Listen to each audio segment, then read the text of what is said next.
Hello and welcome back to the show. If you're new here, welcome. My name is Bri Ogletree. I am an online fitness coach for women. I teach women how to fit fitness into their unique lifestyle so that they can achieve and maintain their body goals long term. This week, we're talking all about glute training. So building a butt, building a bigger, stronger butt is a very trendy thing in fitness. It has been for several years now.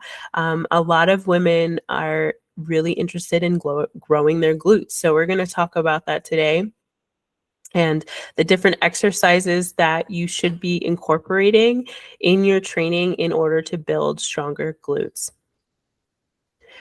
So we're going to go over the staple exercises. We're going to go over isolation exercises that you should maybe focus on. But before we get into that, I do want to say a few things. So the first thing that I want to say is that we want to incorporate, even if you have a goal of building stronger glutes or building bigger glutes, we do want to incorporate this glute focus training into an overall well-rounded program. So we don't want to be skipping upper body or core exercises or exercises that are not focused on the glutes. We don't want to just pigeonhole ourselves into just doing glute training. And just neglect the rest of our body or the rest of our fitness because we have this goal of glute training. So make sure the tips that I'm giving you today, you are incorporating it into your well-rounded program, whatever that is for you. And you can do, you could focus on these glute training exercises, whether you're doing full body workouts, whether you're doing an upper lower body split, or if you're doing some type of body part split throughout the week. But just make sure that you are including it as part of a well-rounded program and you're not just focused on, just glute training. I personally love this goal for women, and I know this goal is primarily driven by aesthetics. So women just don't want a juicy booty. They just want a big butt, and they like the way having a big butt looks, which is great. But having a big butt, especially one that's built in the gym, means that you're strong. So you have strong glutes, you have a strong backside, which makes you a better mover. It generally means that you are stronger overall if you are doing some heavy glute training. So it's just going to make you a stronger, better mover, which I love for women. So I definitely support this goal for women, not necessarily because of the aesthetic reasons, but because of the benefit of being just a stronger, better, more agile mover overall. So let's get into the staples of glute training. So we're going to want to start with what's called compound exercises. And I've talked about compound exercises before, but basically compound exercises work multiple muscle groups at a time.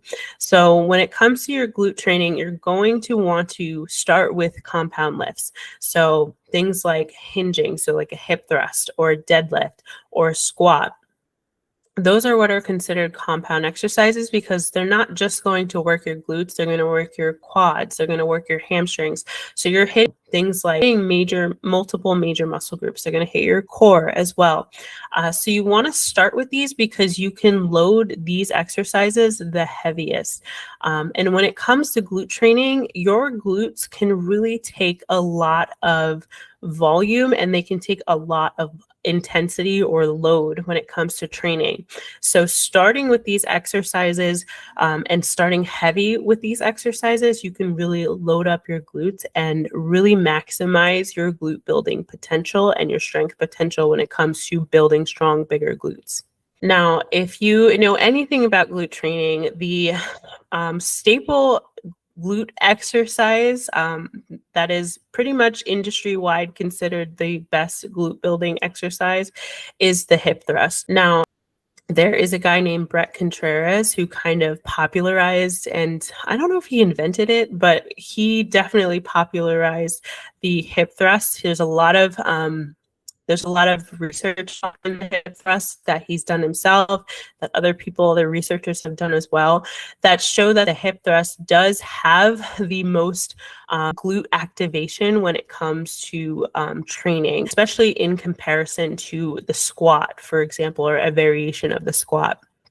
So if glute size and glute strength is a goal of yours, you're definitely going to want to include the hip thrust as part of your programming and heavy hip thrust as part of your programming. In addition to that, you're also going to want to include other compound lifts like squat variations, barbell squatting, back squat, or front squat. You could do dumbbell variations as well if you don't do barbell training. And you're also going to want to include deadlift variations as well. All three of these types of exercises, all three of these compound exercises can be loaded pretty heavy. And with these exercises, I do recommend going heavier and having lower reps with these. You go heavier when you're able to load your muscle group heavier. It is going to help build your strength and grow your glute muscles as well. So for your hip thrusts, your squat variations, and your deadlift variations, I do recommend doing heavier sets with lower reps, like anywhere between 5 and 10 reps. And then choosing at least one hinge and one squat variation. You should definitely be hip thrusting if you're looking to build your glutes. I'm just going to say that. All of these variations are going to help build your glutes, but definitely going to want to be hip thrusting. So your compound lifts, like I just said, are the foundation of your glute training. You're going to want to load those heavy. But then after that, you're also going to want to include single leg hinge exercises and single leg squat exercises or knee dominant variations of these exercises. Even as part of a well-rounded program, you're going to want to include single leg training. Single leg training is essentially just going to help you target one side at a time. It's going to help you even out any imbalances that you might have. It's going to help with coordination. It's going to help build that specific muscle group on that side of your body. So definitely going to want to include single leg training. So for your hinges, examples of a single leg hinge would be something like a single leg deadlift or a split staggered stance deadlift. You can do a Bulgarian Romanian deadlift or a single leg hip thrust. For your single leg squat variations, those are going to be like your step ups. So you can do a high step up, a medium step up with some dumbbells, or a Bulgarian split squat, or even lunges. So those are considered single leg squat or knee dominant exercises. With these single leg exercise variations, I would say stay between the medium range when it comes to rep range. So anywhere from like 6 to 12 reps per side is a good place to stay for single leg training, and medium to light set. So definitely lighter on the load or lighter on the weight selection than if you were doing a heavy hip thrust or squat, a barbell squat, for example. But medium, you want to stay like on the medium, maybe like a medium heavy weight selection when it comes to these exercises. After your single leg training, so you did your compound lifts, you did your single leg training for your hinge and your squat, you're going to want to do what I call glute pump exercises. So your glute pump exercises are they're like your isolation exercises for your glutes. Some may target your gluteus maximus, so the biggest muscle group in your glutes, and some may target your gluteus medius or your gluteus minimus. But they're all important, and just make sure you're rotating and including different variations of these glute pump exercises. So examples of these would be like a lateral leg abduction.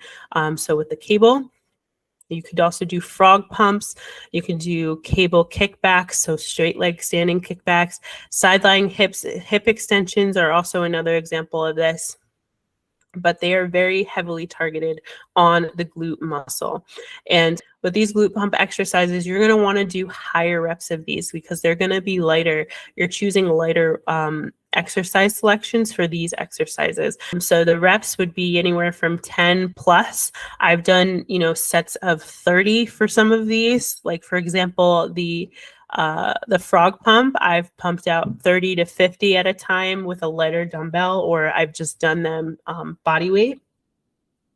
So that's an example. So these are higher rep exercises that you're doing after you've done your compound lifts, after you've done your single leg training. This is like the finisher for your glutes in your workout. So those are just some examples. There's tons of different glute pump type exercises, but these are the examples that I just came up with. So if you're not incorporating these exercises already in your training, you definitely should if this is the goal of yours. And just again, remember to include this as part of a well-rounded program. Now, if you're not sure where these would fit into the current program that you're already doing, you might already be doing squats and, deadlifts and all that. Maybe you want to add in a hip thrust 2 to 3 times per week. Just take a look at your program if you are following one right now and think of where you can add these exercises. Right now, I'm doing my Thrive program, which is a 3-day per week full body program.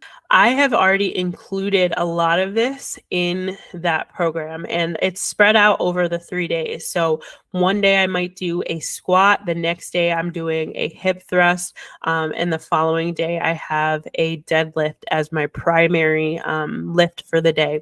And then each day includes single leg training as well. And then one of the days I might do like a glute pump. There are options for glute pump exercises as well, if that's something that I want to focus on. I also have upper body pump, quote unquote, exercises or isolation exercises as options in that program as well, if I want to focus on that. But if glute training was your goal, then you would just opt for those glute pump exercises at the end. The last thing that I want to say about this is make sure that you are fueling your body. So if you are trying to grow muscle, you need to be eating to grow that muscle. So if growing that butt is not that to be your priority, then you're going to need to eat accordingly. So definitely make sure you're fueling, because you cannot build from no resources. So just keep that in mind. If you feel like you might be deficient in protein, I do recommend increasing your protein. You can do that by just making sure you have a high protein food source at every meal and snack time, just to keep your protein intake high. This is going to be important for recovery. And just like eating enough calories is going to be important for growing your glutes, so is getting in enough protein so that you can build up that muscle in your glutes. The last thing that I want to say about glute training is that it is going to take time to grow your glutes. It takes time to grow any muscle group. It takes time to get stronger, and it takes consistency. So we need to consistently be training towards growing bigger and better glutes in order to see the results that we want to see. So 1 or 2 workouts here and there is not going to cut it when it comes to glute training. So keep that in mind. So make sure you're incorporating your glute training exercises, you're incorporating glute training, focus training on a regular basis in order to see the results that you want to see. So that is really it. Hopefully I kept that simple. It's really not that complicated. Just make sure you're including your compound lifts, so your hinge and your squat variations. Definitely include the hip thrust and those variations, your single leg hinge and single leg squat variations, and then your glute pump exercises. I will try to get together a little PDF, like kind of like a cheat sheet for you, so that you kind of have a reference point if you're, starting from scratch or you're building your own program, so you kind of know what to follow along. So that will be linked below in the show notes to help you out with your glute training. So it'll say everything that I just talked about in this episode. So definitely check that out. If you do have a specific goal and you're looking for coaching, I am accepting one-on-one clients currently, and I can for sure build you a glute focused program that is also well-rounded. So not just glutes, but like a really well-rounded program for you that is tailored to you, your goals, your resources, everything. So if you're interested in that, there's also a link below as well to sign up for one-on-one coaching. You can also email me, Bree@realgoaltree.com, if you want to get some more information about one-on-one online coaching, but that is also an option for you as well. Okay, so that is going to be it for this week. Thanks for tuning in. I need to work on my background. I know it's very boring, but I think this is like the best location right now for me to record. We'll maybe hang up a picture or something to make it more visually appealing. But yeah, thanks for tuning in this week. I hope this was helpful, and I will talk to you next week. Have a good week. Bye.